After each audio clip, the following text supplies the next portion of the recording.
ملک الموت نے کہا، موت کی تکلیف قبر اور جہنم کے عذاب سے کہیں زیادہ ہے۔ موت کی تکلیف سے نجات صرف 15 شعبان یعنی شب برات کو یہ ایک تسبیح پڑھ لو۔ بسم اللہ الرحمن الرحیم۔ حدیث میں ہے کہ ایک مرتبہ نبی کریم صلی اللہ علیہ وسلم کی بارگاہ اقدس میں 4 مقرب فرشتے حاضر ہوئے۔ ان میں سے حضرت جبرائیل امین علیہ السلام نے عرض کیا، اللہ کے نبی، آپ کا امتی روزانہ یہ کلام 10 مرتبہ کہے، میں اسے پلسرات سے بہت تیز گزار دوں گا۔ پھر حضرت میکائیل علیہ السلام نے عرض کیا، اللہ کے محبوب نبی، آپ کا امتی جو ایسا کرے گا میں اسے کوثر سے سیراب کروں گا۔ پھر حضرت اسرافیل علیہ السلام نے عرض کیا، یا رسول اللہ صلی اللہ علیہ وسلم، میں اللہ تعالیٰ کی بارگاہ اقدس میں سجدہ ریز ہو جاؤں گا اور اس وقت تک اپنا سر نہیں اٹھاؤں گا جب تک اللہ تعالیٰ آپ صلی اللہ علیہ وسلم کی امتی کی بخشش و مغفرت نہیں فرما دے گا۔ پھر حضرت اسرائیل علیہ السلام نے عرض کیا، تمام نبیوں کے امام نبی آپ صلی اللہ علیہ وسلم کا امتی یہ عمل کرتا ہے تو میں اس کی روح اس طرح قبض کروں گا جس طرح انبیاء کرام علیہم السلام کی روحیں قبض کرتا ہوں۔ حالانکہ موت کی تکلیف دردناک ہوتی ہے، وہ اس درد سے بری ہوگا۔ محترم ناظرین، حضرت عبداللہ ابن عباس رضی اللہ تعالی عنہ سے مروی ہے کہ حضور اقدس صلی اللہ علیہ وسلم نے ارشاد مبارک فرمایا، اپنے بچوں کو سب سے پہلے لا الہ الا اللہ بولنا سکھاؤ اور انہیں موت کے وقت بھی لا الہ الا اللہ کی تلقین کرو، کیونکہ جس کا پہلا اور آخری کلام لا الہ الا اللہ ہوا اور پھر وہ 1000 برس بھی زندگی گزارے تو اس سے ایک گناہ کے بارے میں بھی نہیں پوچھا جائے گا۔ حضرت ابو ہریرہ رضی اللہ تعالی عنہ سے مرفوعاً روایت ہے کہ جب مریض پر مرض شدید ہو جائے تو اس کو کلمہ طیبہ زبردستی نہ پڑھاؤ بلکہ اسے تلقین کرو، یعنی اس کے پاس پڑھتے رہو، کیونکہ کبھی کسی منافق کا خاتمہ کلمہ طیبہ پر نہیں ہوا۔ حضرت عبداللہ ابن ابو اولا رضی اللہ تعالی عنہ فرماتے ہیں کہ ایک آدمی بارگاہ رسالت میں آپ صلی اللہ علیہ وسلم میں حاضر خدمت ہوا اور عرض کیا، اللہ کے نبی کریم صلی اللہ علیہ وسلم، ایک نوجوان کی موت کا وقت قریب ہے، اسے کلمہ پڑھنے کو کہا جاتا ہے لیکن وہ نوجوان کلمہ پڑھ نہیں پا رہا ہے۔ نبی کریم صلی اللہ علیہ وسلم نے دریافت فرمایا، کیا وہ نوجوان اپنی زندگی میں کلمہ نہیں پڑھتا تھا؟ لوگوں نے عرض کیا، ضرور پڑھتا تھا۔ آپ صلی اللہ علیہ وسلم نے ارشاد مبارک فرمایا، تو پھر کس چیز نے اس نوجوان کو وقت مرگ کلمہ پڑھنے سے روک دیا ہے؟ پھر رحمت عالم صلی اللہ علیہ وسلم اس نوجوان کے پاس تشریف لے گئے اور ارشاد فرمایا، اے نوجوان، لا الہ الا اللہ کہو۔ اس نوجوان نے عرض کیا، یا رسول اللہ صلی اللہ علیہ وسلم، میں یہ کلمہ نہیں کہہ پا رہا ہوں۔ آپ نے ارشاد فرمایا، کیوں؟ اس نوجوان نے عرض کیا، میں وہ بد نصیب بیٹا ہوں جو ماں کا نافرمان ہوں۔ آپ صلی اللہ علیہ وسلم نے دریافت فرمایا، اس نوجوان کی ماں زندہ ہے؟ اس نوجوان نے عرض کیا، جی ہاں، میری والدہ محترمہ زندہ ہے۔ چنانچہ اس کی والدہ کو بارگاہ نبوی میں حاضر کیا گیا۔ حضور اقدس صلی اللہ علیہ وسلم نے اس کی ماں سے فرمایا، یہ نوجوان تمہارا بیٹا ہے؟ اس کی ماں نے عرض کیا، جی ہاں۔ آپ صلی اللہ علیہ وسلم نے ارشاد فرمایا، اگر ایک زبردست آگ جلائی جائے اور تم سے کہا جائے کہ اگر تم اپنے اس بیٹے سے راضی نہ ہوئی تو اس نوجوان کو آگ میں ڈال دیا جائے گا تو تم اس وقت کیا کرو گی؟ وہ عورت روتے ہوئے عرض گزار ہوئی، پھر تو میں اپنے بیٹے کو معاف کر دوں گی۔ آپ صلی اللہ علیہ وسلم نے ارشاد فرمایا، پھر تم اللہ تعالیٰ اور ہمیں گواہ بنا کر کہو کہ تم اس سے راضی ہو گئی۔ اس نوجوان کی ماں نے عرض کیا، میں اپنے اس بیٹے سے راضی ہوں۔ پھر حضور اقدس صلی اللہ علیہ وسلم نے اس نوجوان سے فرمایا، اب لا الہ الا اللہ کہو۔ اس نوجوان نے لا الہ الا اللہ محمد رسول اللہ کہا تو اللہ کے نبی کریم صلی اللہ علیہ وسلم نے فرمایا، تمام تعریفیں اللہ تبارک و تعالیٰ کے لیے ہیں جس نے میرے طفیل اسے جہنم سے بچا لیا۔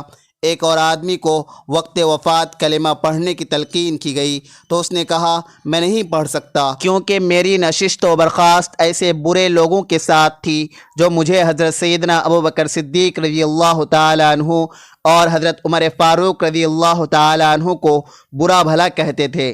حضرت سیدنا ابو ہریرہ رضی اللہ تعالی عنہ سے روایت ہے کہ حضور نبی کریم صلی اللہ علیہ وسلم نے فرمایا، ملک الموت حضرت اسرائیل علیہ السلام نے قبض روح کے وقت ایک شخص کی اعضاء چیر کر دیکھے لیکن کوئی نیک عمل نہ پایا، پھر اس کا دل چیر کر دیکھا تو اس میں بھی کوئی بھلائی نہ پائی، پھر جبڑے چیرے تو اس کی زبان کی نوک سے چھٹی ہوئی تھی، وہ لا الہ الا اللہ کہہ رہا تھا۔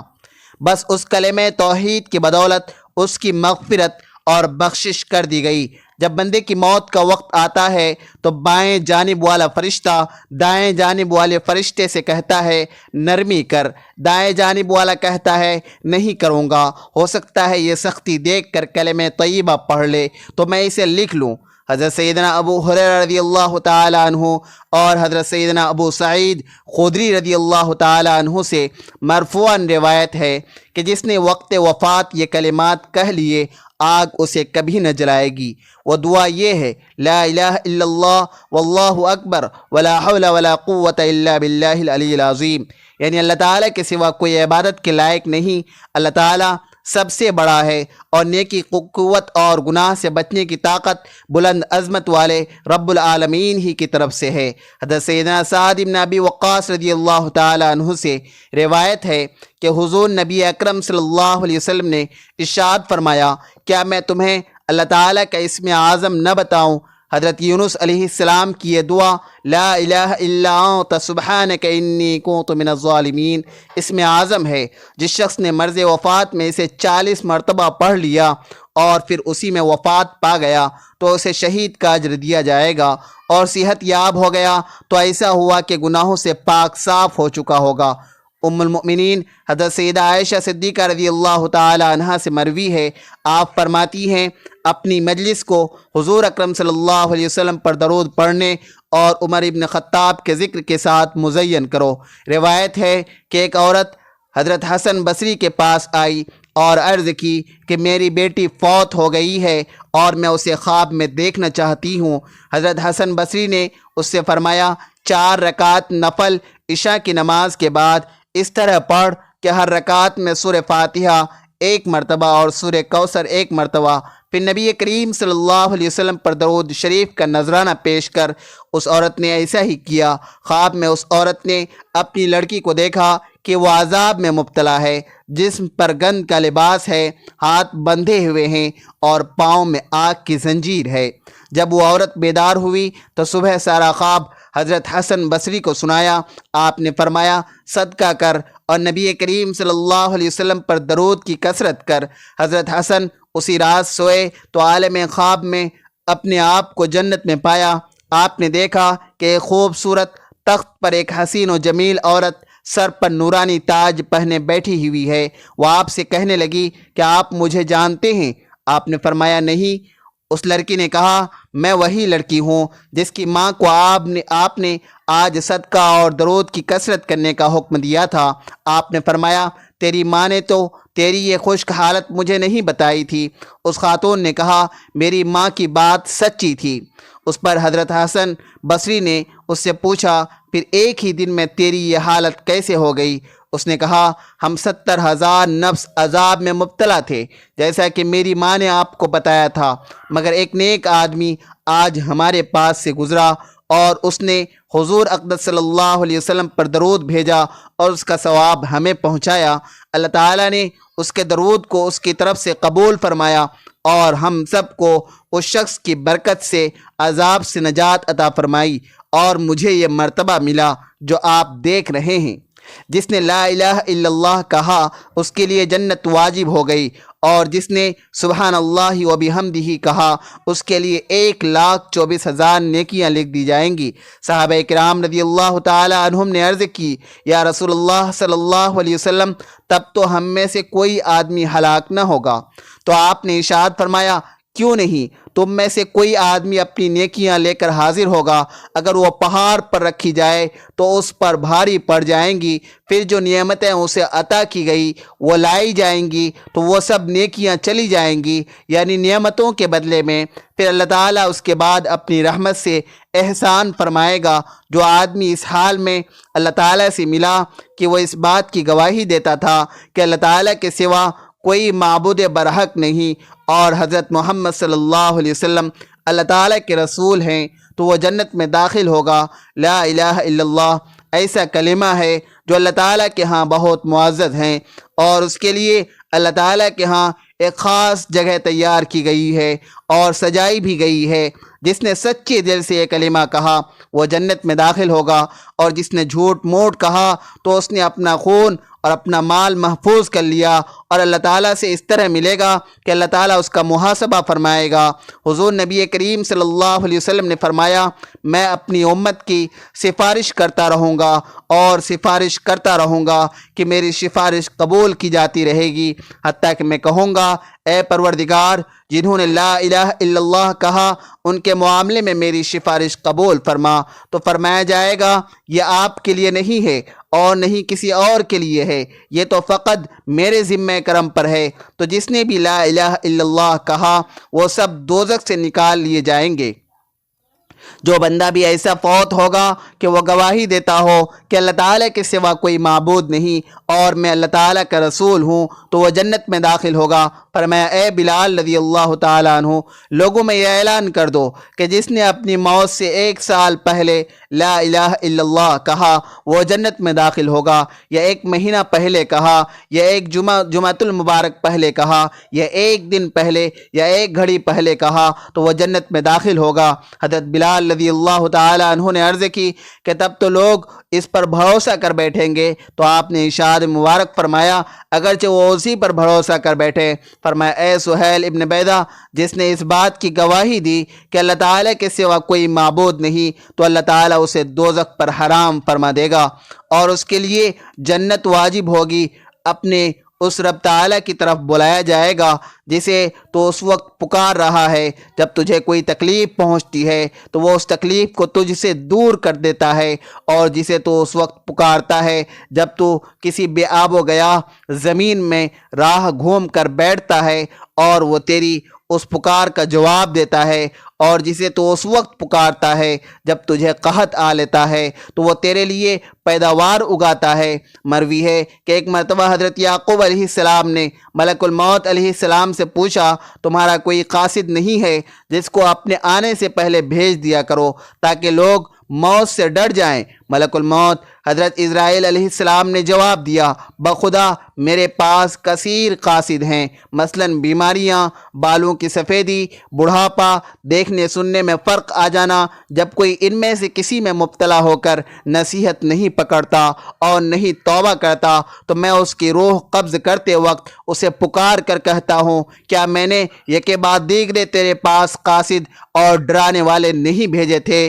بس اب میں آخری قاصد ہوں، میرے بعد کوئی قاصد نہیں، اور میں آخری ڈرانے والا ہوں، میرے بعد کوئی ڈرانے والا نہیں۔ جب آدمی کسی بیماری میں مبتلا ہوتا ہے تو ملک الموت حضرت اسرائیل علیہ السلام کا قاصد اس کے پاس ہوتا ہے، حتیٰ کہ جب وہ مرض الموت میں مبتلا ہوتا ہے تو ملک الموت حضرت اسرائیل علیہ السلام خود اس کے پاس تشریف لا کر فرماتے ہیں، تمہارے پاس پے در پہ قاصد اور ڈرانے والے آتے رہے لیکن تم نے ان کی کوئی پرواہ نہ کی، اب تمہارے پاس ایسا قاصد آیا ہے جو دنیا سے تمہارا نام و نشان مٹا دے گا۔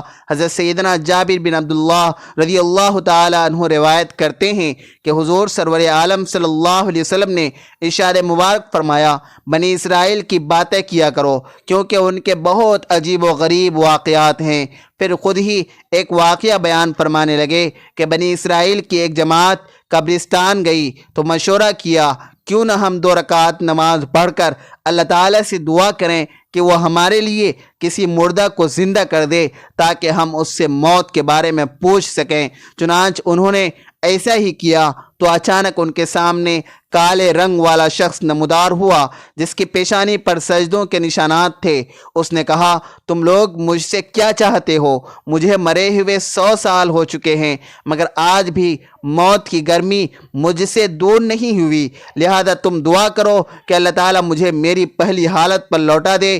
بنی اسرائیل کے 2 شخص اللہ تعالیٰ کی عبادت کرتے رہے یہاں تک کہ تھک گئے اور کہنے لگے، ہم قبرستان چلتے ہیں اور وہیں اپنا پڑاؤ کر لیتے ہیں، شاید وہیں موت آ جائے۔ چنانچہ وہ قبرستان کے پاس رہنے لگے اور اللہ تعالیٰ کی عبادت کرنے لگے۔ اچانک ان کے سامنے ایک مردہ ظاہر ہوا اور کہنے لگا، مجھے مرے ہوئے 80 سال ہو چکے ہیں، مگر اب بھی موت کی تکلیف محسوس کرتا ہوں۔ حضرت سیدنا انس بن مالک رضی اللہ تعالی عنہ بیان کرتے ہیں کہ نبی پاک صلی اللہ علیہ وسلم کا فرمان ہے کہ جو بندہ اللہ کی عبادت بجا لانے کا ذمہ لے لیتا ہے، اللہ تعالیٰ زمین اور آسمانوں میں اس کا رزق اپنے ذمہ کرم پر لے لیتا ہے، پھر اس کا رزق لوگوں کے ہاتھوں میں دیتا ہے، وہ اسے تیار کر کے اس تک پہنچا دیتے ہیں۔ اگر وہ بندہ اسے قبول کر لیتا ہے تو اللہ تعالیٰ اس پر شکر کو واجب کر دیتا ہے، اور اگر وہ اسے قبول نہیں کرتا تو رب تعالیٰ وہ رزق ان محتاج بندوں کو دے دیتا ہے جو اس کا رزق لے کر اس کا شکر بجا لاتے ہیں۔ حضرت سیدنا کعب الاحبار رضی اللہ تعالی عنہ نے فرمایا، مردہ جب تک قبر میں رہتا ہے موت کی تکلیف اس سے جدا نہیں ہوتی۔ یہ مومن کو پیش آنے والی سب سے سخت اور کافر کو پہنچنے والی سب سے آسان تکلیف ہے۔ ایک مرتبہ نبی پاک حضرت محمد مصطفیٰ صلی اللہ علیہ وسلم کی بارگاہ اقدس میں 4 مقرب فرشتے حاضر ہوئے۔ ان میں سے حضرت جبرائیل امین علیہ السلام نے عرض کیا، یا رسول اللہ صلی اللہ علیہ وسلم، آپ کا جو امتی آپ پر روزانہ 10 مرتبہ درود پاک پڑھنے والا ہوگا، میں اس سے پلسرات سے برق خاطب کی طرح گزار دوں گا۔ پھر حضرت میکائیل علیہ السلام نے عرض کیا، یا رسول اللہ صلی اللہ علیہ وسلم، جو ایسا کرے گا یعنی روزانہ 10 مرتبہ درود شریف پڑھے گا، میں اسے حوض کوثر سے سیراب کر دوں گا۔ پھر حضرت اسرافیل علیہ السلام نے عرض کیا، یا رسول اللہ صلی اللہ علیہ وسلم، میں اللہ تعالیٰ کی بارگاہ اقدس میں سجدہ ریز ہو جاؤں گا اور اس وقت تک اپنا سر نہیں اٹھاؤں گا جب تک اللہ تعالیٰ اس کی مغفرت نہیں فرما دے گا۔ پھر حضرت اسرائیل علیہ السلام نے عرض کیا، یا رسول اللہ صلی اللہ علیہ وسلم، جو آپ پر 10 مرتبہ درود شریف پڑھے گا، میں اس کی روح اس طرح قبض کروں گا جس طرح انبیاء کرام علیہم السلام کی روحیں قبض کرتا ہوں۔ حالانکہ موت کی تکلیف بڑی دردناک ہے، وہ اس سے بڑی ہوگا۔ اللہ تعالیٰ نے جب حضرت آدم علیہ السلام کا جسم مبارک تیار کیا تو فرشتوں نے ایک نئی شکل و صورت دیکھ کر تعجب کا اظہار کیا، اور آپ علیہ السلام کی خوبصورتی دیکھ کر بھی خوش ہوئے۔ شیطان لعین نے جو آپ کو دیکھا تو کہنے لگا، بھلا یہ کیوں پیدا کیا گیا ہے؟ پھر فرشتوں سے کہنے لگا، اگر خدا نے اسے ہم پر ترجیح دے دی تو تم کیا کرو گے؟ فرشتوں نے کہا، ہم اپنے رب کا حکم مانیں گے۔ شیطان لعین نے اپنے جی میں کہا، بخدا اگر خدا نے اسے مجھ پر ترجیح دے دی تو میں اللہ تعالیٰ کا حکم نہیں مانوں گا بلکہ اسے ہلاک کر دوں گا۔ اللہ تعالیٰ سے دعا ہے کہ ہم تمام مسلمان بہن بھائیوں کو اور ہمارے بچوں کو پوری زندگی درود شریف پڑھنے کی سعادت نصیب فرمائے، ہمیں دین کے مکمل سمجھ نصیب فرمائے اور ہمارا خاتمہ ایمان پر فرمائے، آمین۔ ناظرین، کمنٹ باکس میں اللہ تعالیٰ کی 99 ناموں میں سے ایک نام ضرور ٹائپ کریں۔ ویڈیو اچھی لگے تو ویڈیو کو لائک کریں، شیئر کریں، چینل کو سبسکرائب کریں۔ اگلی ویڈیو تک کے لیے اجازت دیجیے، خدا حافظ۔